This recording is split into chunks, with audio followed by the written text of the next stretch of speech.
If you've ever felt like you've wanted to change the way that you are existing and living on this planet, maybe going back to the land, growing your own food, creating art for the fun of it, not having a 9-to-5 job, then you just might be an Edgewalker. Let me tell you about it. A few years ago, I had a solitary ceremony, let's say, with fungi medicine, and I was asking the medicine, how do we exist without jobs? And this word that came to me for the people that want to return to the land and divest themselves from the system was Edgewalker. And what I've really come to understand about that term is that we are currently in the time of collapse. We are watching the old system collapse in front of our eyes, but yet it is still the foundation of everything as we know it. And so we have one foot in the old world while we're desperately wanting or already having one foot in the new world. And that is what an Edgewalker is. It is the person that can see it's time to turn away and do things differently, but also still has to live within this system and make money, unfortunately, and do things that pay the bills, all of the normal things that are really not ideal. So I want to share a little bit about my story right now to give context to this Edgewalker dilemma, as I call it. So I'm a therapist. I have been in and around this field for, 15 years now. I never pursued licensure for various reasons. It would have taken extra schooling, and I didn't understand if it was really possible. About a few years ago, Spirit Source, my guides, really started to communicate to me that this was something that I should pursue, and that message came through other people and finally dinged me awake. And so in the fall of 2023, I pursued the extra classes that I needed. And by February of 2024, I was licensed as an associate therapist. Basically, when I was going to school, when I got out of college and was pursuing my master's degree, I was convinced that I was going to go straight through for my doctorate. And so I went to a school that was like a feeder school into a doctoral program. I didn't really have any guidance. I was doing it on my own. I had one professor saying, take a year off, take a break. I knew for myself that I couldn't at that point in time because I probably wouldn't go back. So I went to a school that wasn't accredited for licensure, that the master's program was not accredited for licensure. And I'm a person that kind of lives life, no regrets. But this was my one big regret, because what had happened was I graduated college a semester early. I was sober at the time and had to get out of college. And I went, after a Christmas break, 4 weeks, I went immediately into a master's program. So by the time I was in my third semester, I was burnt out. I didn't even know that I wanted to actually be a therapist anymore. I didn't think I did. I was so over it. But of course I finished that. And I was living in New York at the time, where I'm from.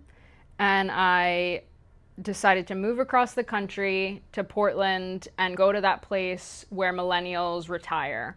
And I wasn't going to pursue therapy at the time. I just really needed a break. A few years later, when I did enter the field, I didn't have to worry about it because Oregon allows people with masters to help. They can't go into private practice, but they can serve roles, and I just went along that pathway and followed that as my career. I was a therapist with kids and families, and then I was a supervisor, and then I was middle management, and I thought that was going to be my career. I thought that was what I was going to do.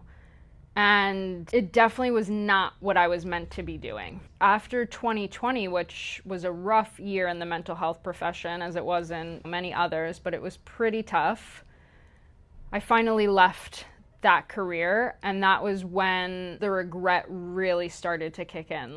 How did I pick this program? Why did I not have any guidance? I could have gone to any master's program that would have led me to licensure, and I could have been doing the thing that I love, which is private practice, working with people one-to-one. And I didn't, and I felt really lost, but I also knew that I wanted to do something different, and so I was trying to build a spiritual life coaching business, and that had a lot of its own challenges, like trying to get clients, and it was really tough. I think building a business in general is really tough. I was trying to do something differently, and it was a different skill set and all of these things, dealing with social media. But finally, like I mentioned, sometime in 2023, the messages got really loud. Go for your licensure. But at the same time, I was struggling because of this Edgewalker idea. I think we're moving out of a place of credentials and education as we know it. This is a very white dominant idea, that you need to have education and credentials and certifications. When you think about indigenous wisdom, which exists and has existed across the planet, you weren't going to a specific school or getting a specific certification to prove that you could work with the plants or heal people or things like that. And I believe that we are moving away from this dominant idea where wisdom can really come from within. And of course, like apprenticeships, like learning, that's a huge part of the process. You can be a lifelong learner and be learning from a teacher for a very long time. It's not to say that education doesn't matter, but the ways in which we have structured education, the way we have structured certifications and said that that's the only way that you're actually deemed worthy as if you have these things, is going to be a thing of the past. And so I really felt like I was caught because I believe that that's what we're moving towards. But there was a part of me that felt like this would be closure. This was the one regret that I had in my life, the one big fuck up that I thought I made. And so to rectify that situation and have a backup plan of having licensure, because we do still live in a world where those letters after your name mean something to people, it felt like it was an alignment for me at that time. And so I pursued it. And everything happened in flow. It was just so easy. I got into my classes, I finished my classes, I was working a job where I could do my homework and get paid for it. It was really amazing. And I was able to immediately go into private practice and get my first few clients, and all of it happened so easily. I was so grateful, and it really felt like what I was meant to be doing. But again, there's the challenge of walking between both worlds. Like so many industries, therapy is going through it right now. Mental health is going through it right now. Insurance is a son of a bitch, you know what I mean? They're making it really challenging. And there's been 2 major changes in the state where I live that have thrown me into disarray. I had to leave my own private practice to join a group practice to continue seeing my clients. And I've done that twice now. And it really feels like it has me questioning, what the fuck am I doing? I don't even know if I really believe in the whole licensure thing. I know that the mental health field is not progressing at the rate that it needs to. I have a lot of beliefs within this system that are very different. I am actively anti-capitalist and decolonial, and I speak about the system in my sessions with all of my clients and how it affects them.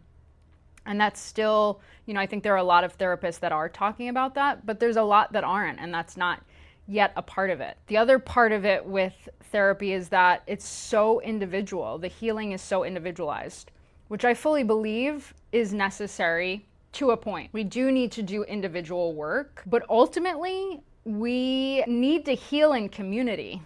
We need to heal in relationship.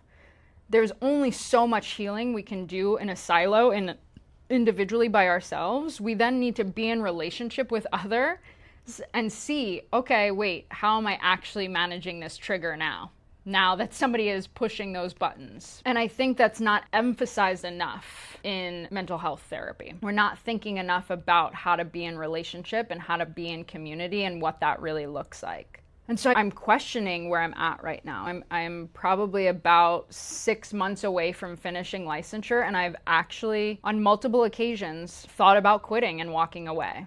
And this is the edge that I'm walking. I know that the world that I want to live in is not this one.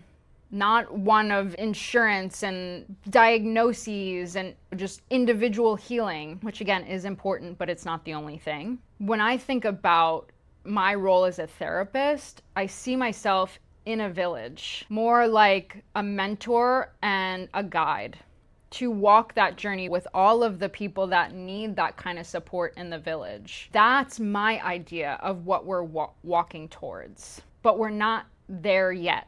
And so I'm still trying to figure out, okay, how do I keep not even keep my foot, but my foot is here placed in this world in which we live, but I'm trying to step to that one. How do I do both? Do I try and change the system from the inside out? Do I continue and just finish this licensure and see what that does for me as maybe a backup plan, or the credentials that people still care about? Maybe it will benefit me in some ways. I'm not sure. I don't have a great answer to it. And this idea of being an edgewalker, there's many facets to it. It's like, okay, how do you pay your bills while you're trying to live your purpose? That may look like something that's not going to pay the bills right away or ever. How do you find the time to follow your soul or fill up your cup in these ways that are really nourishing to you, while also having to live in the world as we know it now? But there's also the idea of being an edgewalker that, you know, when I was doing the fungi medicine video, I had a lot of people coming and saying that they wanted to just go and move into the woods and live off the land. And I made a follow-up video because the other part of this is that we need to work on decolonizing our brains and our bodies from the system. Every single one of us that lives under this system has been affected. And as a white person, I can speak to that white experience, but you can't just go and buy land and build a community and think it's going to be all hunky-dory. I've tried to build community in multiple different situations.